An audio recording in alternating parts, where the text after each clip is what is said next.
We hear the word trauma thrown around all the time, but what does it really mean, clinically speaking? Is it just having a really bad day, or is there something more to it? Well, in this explainer, we're going to dive deep into what clinical trauma is, how it really affects a person, and most importantly, the real pathways to healing. So let's start with the big question. Because to really get a handle on this, we have to understand that clinical trauma isn't just another word for stress. No, it's a very specific response to an overwhelming event, and it has a clear, defined meaning that sets it apart from our everyday struggles. So, what is it that tips an experience over the edge into being traumatic in a clinical way?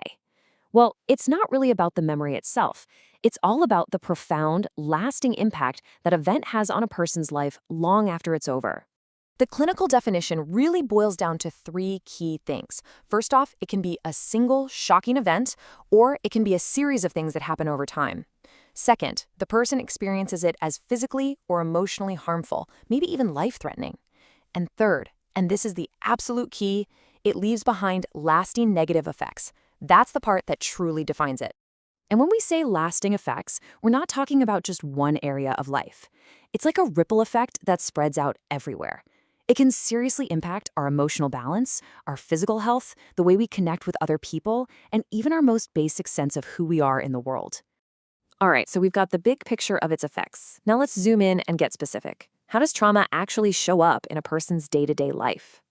Well, we can pretty much group the symptoms into four main categories. First, you've got intrusion. Think of this as the past literally invading the present through things like unwanted flashbacks or nightmares. Then there's avoidance. This is that powerful instinct to just steer clear of anything, people, places, even your own feelings that might remind you of what happened. Third is hyperarousal.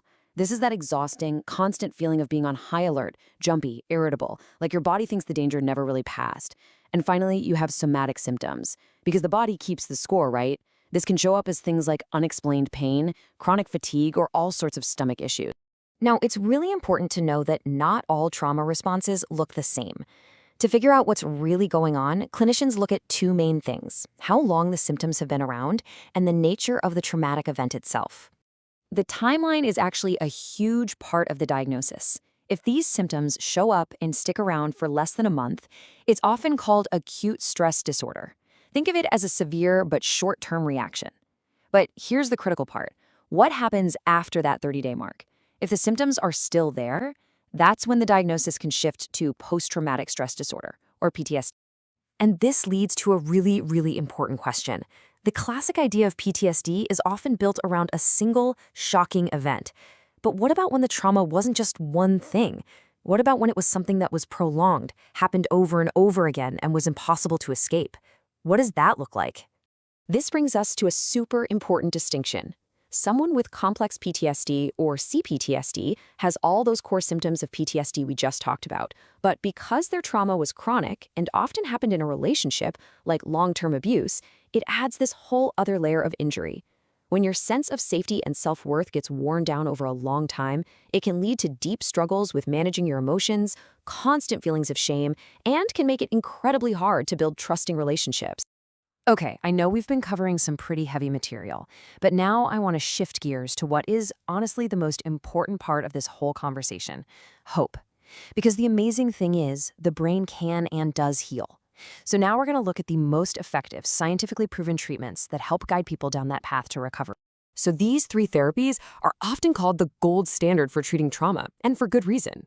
First, there's prolonged exposure, or PE. It sounds intense, but it's about safely revisiting traumatic memories with a therapist so they lose their power. It basically teaches your brain that the memory isn't a threat anymore. Then you have cognitive processing therapy, or CPT. This one really focuses on those toxic beliefs that trauma can leave behind, thoughts like, "It was my fault." CPT helps you challenge and rewrite that story. And finally, EMDR. It uses things like guided eye movements to help your brain reprocess and correctly file away those distressing memories so they don't feel like they're happening right now. Now, while therapy is often the main engine of healing, it's not the only tool in the toolkit. Things like medications, SSRIs, and SNRIs can be a huge help in just turning down the volume on the symptoms, which makes it easier to do the hard work in therapy. And then you have other skill-based therapies, like ACT and DBT, that teach you practical, in-the-moment tools for mindfulness and for handling intense emotions, which helps build a much stronger foundation for recovery. So let's bring this all together with what is absolutely the most vital message of all. Trauma can literally change the brain's wiring, creating these superhighways of fear and alert. But our brains are incredibly resilient. With the right support, with the right treatment, new pathways of safety and healing can be formed. Healing isn't just a nice idea, it's a neurological reality. You know, one of the heaviest parts of trauma is that feeling of being completely and utterly alone in it. But the real core message of recovery, the thing that makes it all possible, is realizing you don't have to carry that weight all by yourself. So much of the healing happens the moment we realize we're not alone in this struggle. And that really brings us to our final and most important takeaway.